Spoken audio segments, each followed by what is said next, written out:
"Your role is being absorbed by my new team," Tracy announced, her voice echoing through the conference room.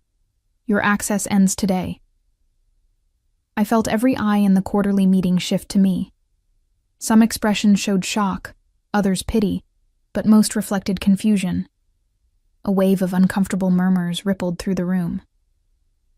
"I see," I replied, my voice steadier than I expected. I closed my laptop, gathered my papers, and stood. "I wish you all continued success." Without another word, I walked out of Whitman and Company, the business my grandfather started, the one I'd helped build for 18 years, leaving my company badge on the reception desk as I exited. My name is Mary Whitman, and at 42, I never imagined being fired from my family's business, especially not by my own sister. But perhaps I should have seen it coming. Whitman and Company wasn't just a business to me. It was my legacy. While Tracy chased an MBA and networked with investors, I stayed behind, mastering every operational detail of our import and distribution business. I knew every vendor, understood every contract, and had personally trained most of our staff. When our father retired last year, the board's decision to name Tracy as chairman stung, but I understood the optics. She was the face investors wanted, polished, ambitious, with the right degrees and connections. I drove home in silence, replaying Tracy's triumphant expression as she announced my dismissal. She'd always seen me as competition rather than an ally. Growing up, if I received praise for my hard work, Tracy found ways to eclipse it with flash and charm. She didn't want to share credit. She wanted to erase my contributions entirely. As I pulled into my driveway in Nashville, my phone buzzed. It was Thomas, our logistics director. "Mary, what the hell happened?" His voice was tight with anger. "Half the office is in shock." "Politics happened, Thomas. Tracy's been planning this for months. What will you do now?" I allowed myself a small smile, thinking of the folder sitting on my home office desk. I have options. What Tracy didn't realize was that I'd seen this coming. 6 months ago, when she started excluding me from strategic meetings and questioning decisions I'd made for years, I recognized the pattern. I began preparing quietly, meeting with investors, securing legal counsel, and even leasing office space in a building 15 minutes from Whitman and Company. "Call me tomorrow," I told Thomas. "Get through today and we'll talk soon." I ended the call and walked inside, feeling strangely light. The chess piece had been moved. Now it was my turn. The following morning, my phone wouldn't stop ringing. The first call came from Abigail, our client services director, at 7 a.m. "I just submitted my resignation," she said without preamble. "I'm not working for someone who operates like that." "Abigail." "No, Mary. I've watched you build relationships with every client we have. You're the reason we retained Blue Ridge Trading when they were considering switching suppliers. You personally flew to Chicago when Westcrest Industries had that shipping disaster." I sighed, remembering those sleepless nights. "We did what was necessary." "Exactly. And now Tracy thinks she can just replace you? With who? That consultant who doesn't even know where our warehouse is located?" By noon, Thomas had called to say he'd also resigned, followed by our entire logistics team. The finance director, who had worked alongside my grandfather when the company was still operating out of a garage, stopped by my house with a bottle of whiskey and his letter of resignation. 30 years, Mary," he said, shaking his head as we sat on my porch. "Your grandfather would be furious if he could see this." I poured us each a glass. "He built something special. So did you. The company doubled its client base under your operations strategy." He raised his glass. "To whatever comes next." I hadn't asked a single person to leave. In fact, I'd been careful not to discuss my plans with anyone at Whitman and Company. But as the day progressed, so did the text messages and calls. By evening, I learned that more than 20 staff members had resigned, including our entire operations team and half of client services. My father called around 6 p.m., his voice strained. "Mary, what's happening at the company? Tracy says there's some kind of mass exodus. I didn't organize this, Dad, I said truthfully. People make their own choices. Tracy says you're poaching staff. I felt a flicker of annoyance. I was fired yesterday. I haven't offered anyone a job. A long pause followed. I might have made a mistake, he finally admitted. Maybe, but it's done now. After we hung up, I opened my laptop and reviewed the business plan I'd been developing. Whitman Solutions would focus on streamlining logistics for boutique wholesalers, the exact clients Tracy had been neglecting in favor of pursuing larger accounts. I'd already secured funding from 2 investors who believed in my vision and had signed a lease on office space. The foundation was set. Now, I just needed a team. 3 days after my dismissal, I signed my first client. Ironically, a former Whitman & Company account that Tracy had deemed too small to be profitable. 2 more followed by the end of the week. My home office quickly became insufficient, as impromptu meetings with former colleagues filled my calendar. It was time to accelerate my timeline. On Monday morning, I drove to the office space I'd leased in a renovated factory building downtown. The large open floor plan featured exposed brick walls, abundant natural light, and enough room for 30 workstations. I stood in the center of the empty space, imagining what it could become. My thoughts were interrupted by a knock at the open door. Thomas stood there with Abigail and 5 other former Whitman employees. "We heard you might be setting up shop," Thomas said with a smile. "Thought you could use some help." I hesitated. "I haven't officially offered anyone a position." "We know," Abigail replied, "but we've all worked together for years. We know what you're capable of building." The weight of their trust settled on my shoulders. These people had walked away from secure jobs on the principle of loyalty. I couldn't disappoint them. "I can't guarantee anything yet," I cautioned. "Whitman Solutions is still just a business plan and some startup capital." Thomas laughed. "Mary, stop. You've been running a multi-million-dollar operation for years. The only difference now is that your name will be on the door." By the end of the day, we had arranged desks, set up a temporary network, and created a workflow plan. Everyone took roles similar to what they had done at Whitman & Company, but with expanded responsibilities. The energy in the room was electric, something I hadn't felt at the family business in years. That evening, as most of the team headed home, I received a text from Tracy. "This is a legal matter now. Expect to hear from our attorneys." I showed the message to Thomas, who had stayed behind to help with the network setup. "She's bluffing," he said. "What's the legal issue? You haven't violated any non-compete, you haven't taken company property, and everyone left voluntarily." "She's angry. The warehouse manager told me they couldn't fulfill 3 orders yesterday because nobody knew the procedures." He shook his head. "That's not your problem anymore." "No," I agreed, "but it is our opportunity." I opened my laptop and showed him the spreadsheet I'd been working on, a list of Whitman & Company's smaller accounts, all of which Tracy had categorized as low priority. "These clients have been neglected for years," I explained. "They need a partner who values their business." Thomas studied the list. "This is at least $2 million in annual revenue if we can convert half of them." "Exactly, and we already have 3 signed." I closed the laptop. Tracy removed me from the company, but she forgot that the company isn't just a building or a name. It's relationships, knowledge, and trust. Thomas smiled. "And those walked out the door with you." The cease and desist letter arrived the following day, demanding that I immediately discontinue all efforts to appropriate Whitman & Company clients and personnel. Tracy had wasted no time. I forwarded it to Eleanor Banks, the attorney I'd retained months earlier when I first sensed trouble brewing. "This is harassment, not law," Eleanor said when she called me back. "You haven't violated any agreements. Your former colleagues left voluntarily, and the clients you've signed chose to terminate their relationships with Whitman & Company before contracting with you. So we ignore it?" "No. We respond firmly and factually.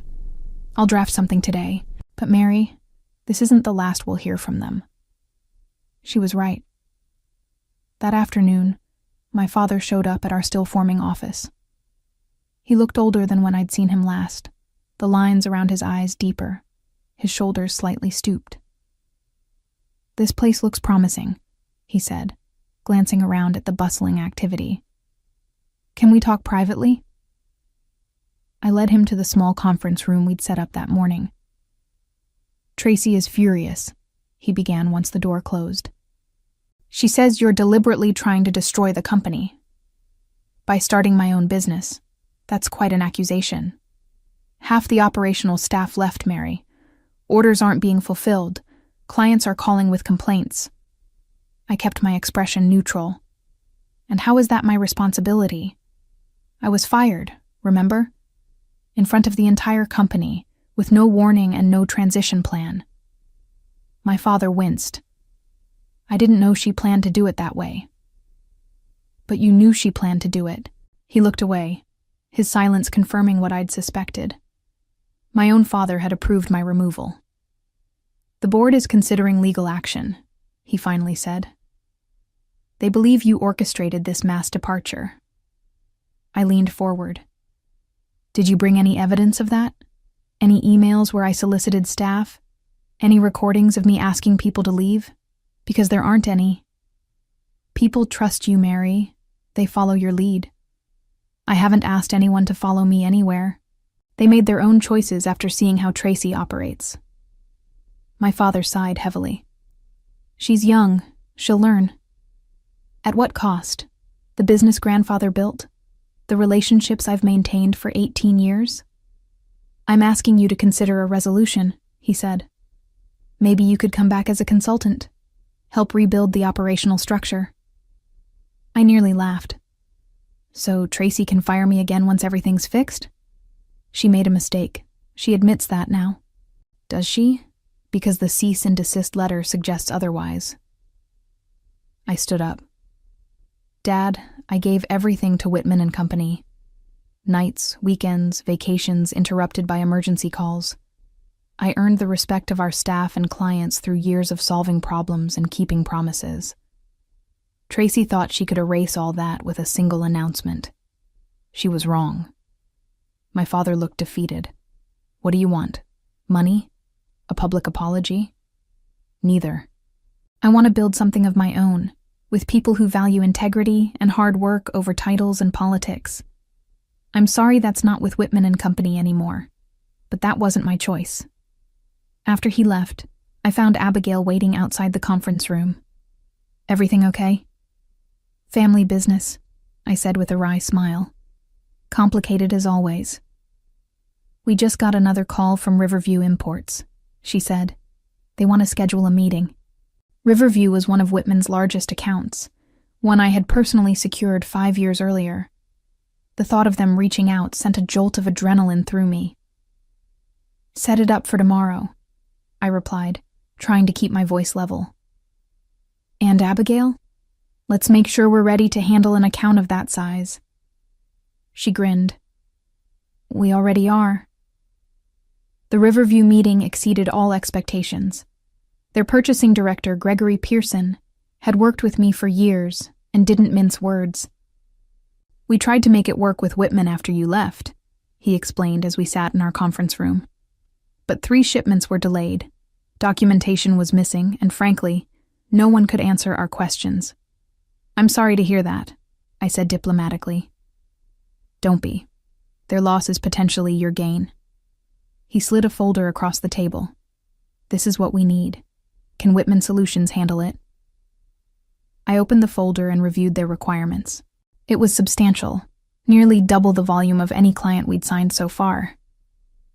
"We can handle it," I confirmed after careful consideration. "We have the expertise and the systems. We're still building out our warehouse capacity, but we can manage this volume." "Good. I've got approval to sign a 6-month trial contract, with the option to extend to 3 years if all goes well." As we worked through the details, I felt a sense of validation wash over me.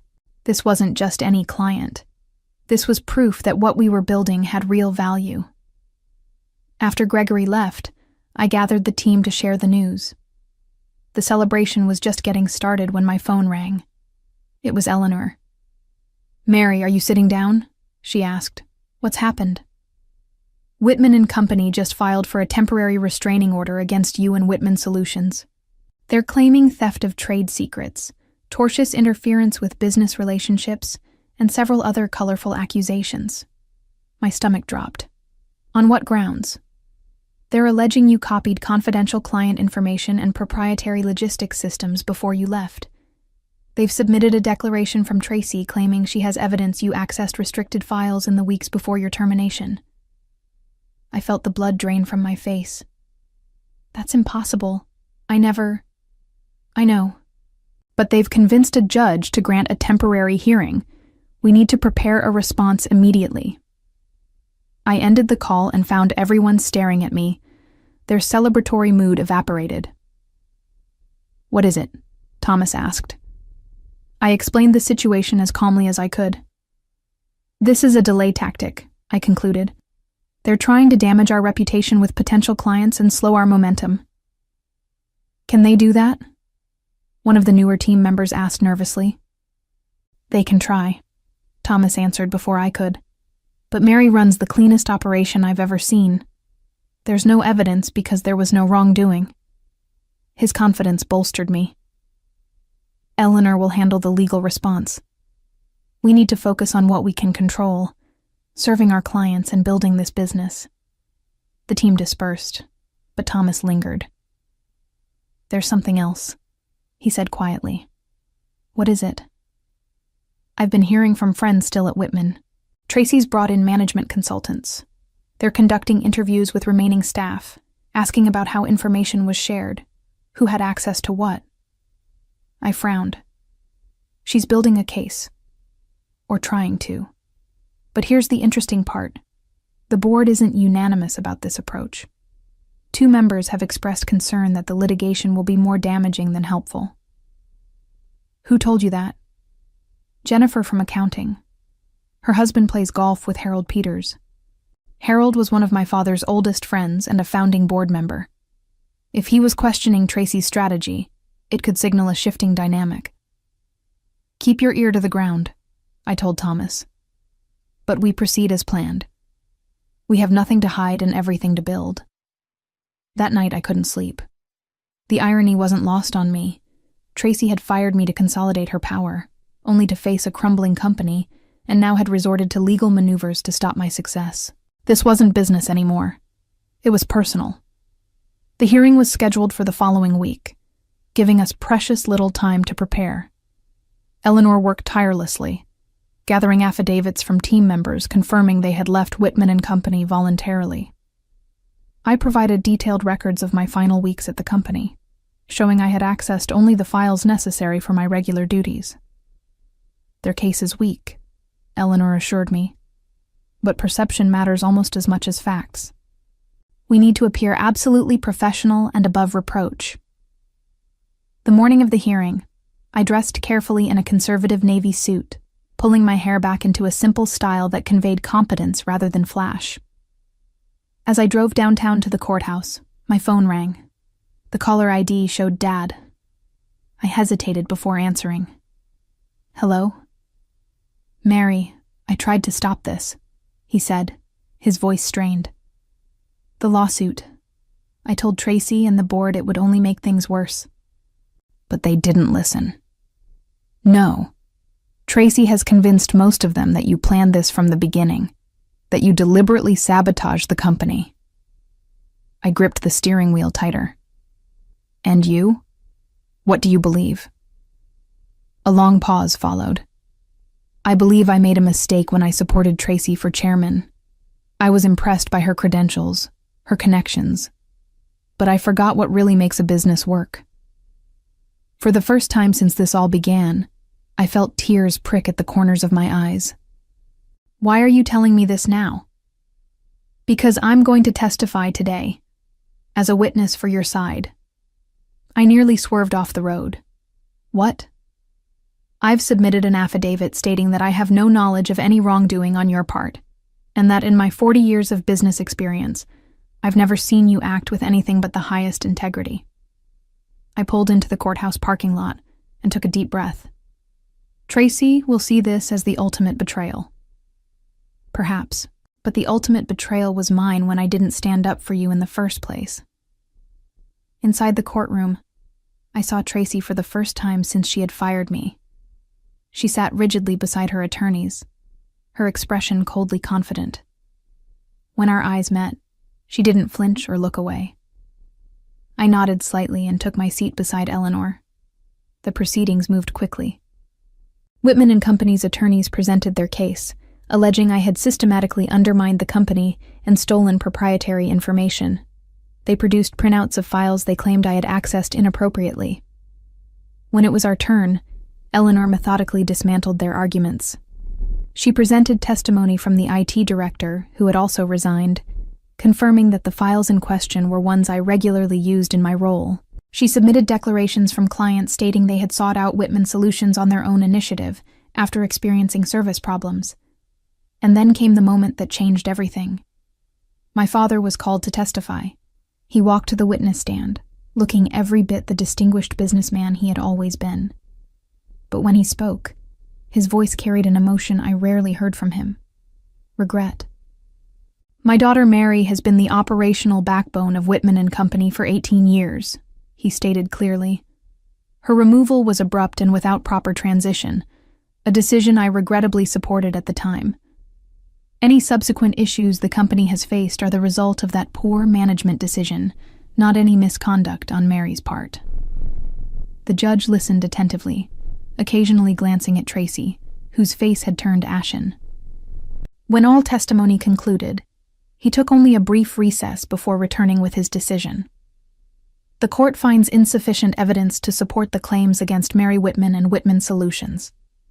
The request for a temporary restraining order is denied." Outside the courthouse, reporters had gathered, alerted to the family drama playing out in the business community. As cameras flashed, I stood beside my father and Eleanor, maintaining a dignified silence while Tracy pushed through the crowd to her waiting car.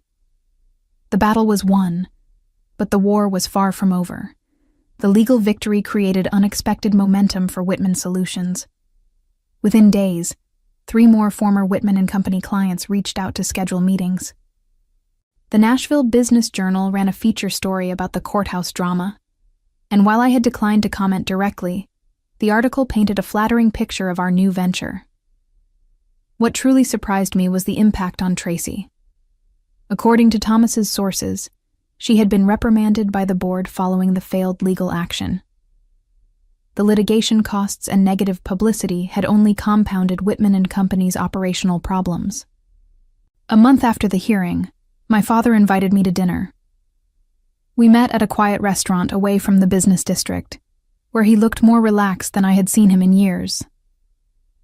"The board held an emergency meeting yesterday," he said after we ordered. "Tracy has been placed on probation. They've appointed a co-chairman to oversee operations while she focuses on client retention." I absorbed this news carefully. "Who's the co-chairman?" "Harold Peters. He was the most vocal opponent of the lawsuit against you." "And how does Tracy feel about this arrangement?" My father smiled slightly. "About as well as you'd expect. She argued against it, but the quarterly numbers were impossible to ignore. Revenue is down 28%. I took a sip of water, considering my response. "I'm not celebrating their struggles, Dad." "I know you're not. That's the difference between you and Tracy." He leaned forward. "The board has also authorized me to approach you about a potential collaboration." "What kind of collaboration?" "Nothing that would compromise Whitman Solutions. Just a limited partnership for certain large-scale projects that would benefit from our combined resources. Think of it as a first step toward healing." The proposal was unexpected. Part of me wanted nothing more to do with Whitman and Company, but another part recognized the practical benefits of such an arrangement. "I'll consider it," I said finally. "But I'll need to discuss it with my team. They left because they believed in a different way of doing business." "Fair enough," my father agreed.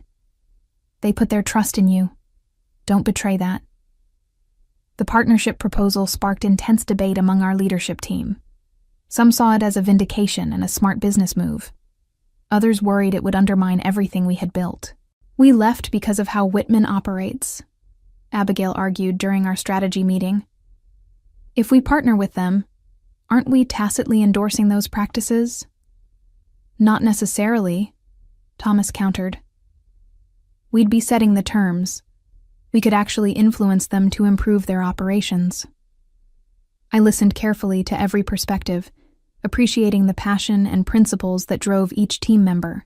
After 3 hours of discussion, we agreed to a series of conditions under which we would consider the partnership.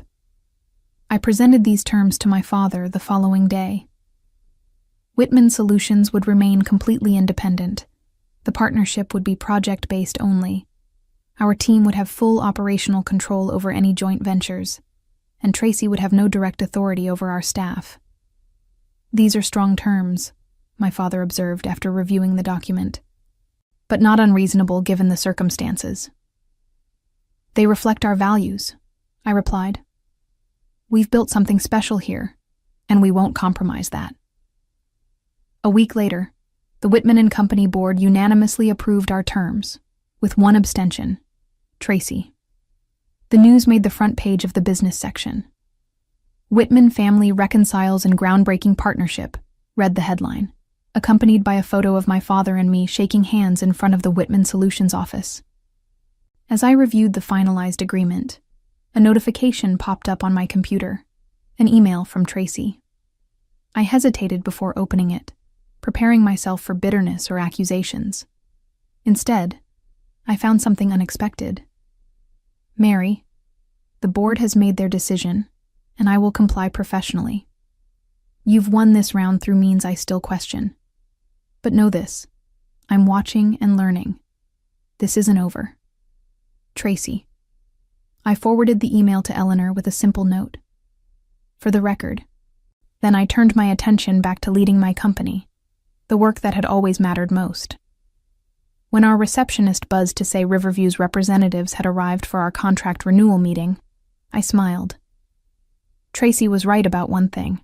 This wasn't over. It was just beginning. As I walked into the conference room, I reflected on how differently things had turned out from what I had initially planned. I hadn't sought revenge. I had simply created something better. And in doing so, I had achieved the most satisfying victory of all. Looking back on this journey from fired executive to successful founder, I realized that sometimes the best revenge isn't about destroying what hurt you, but building something they can't ignore.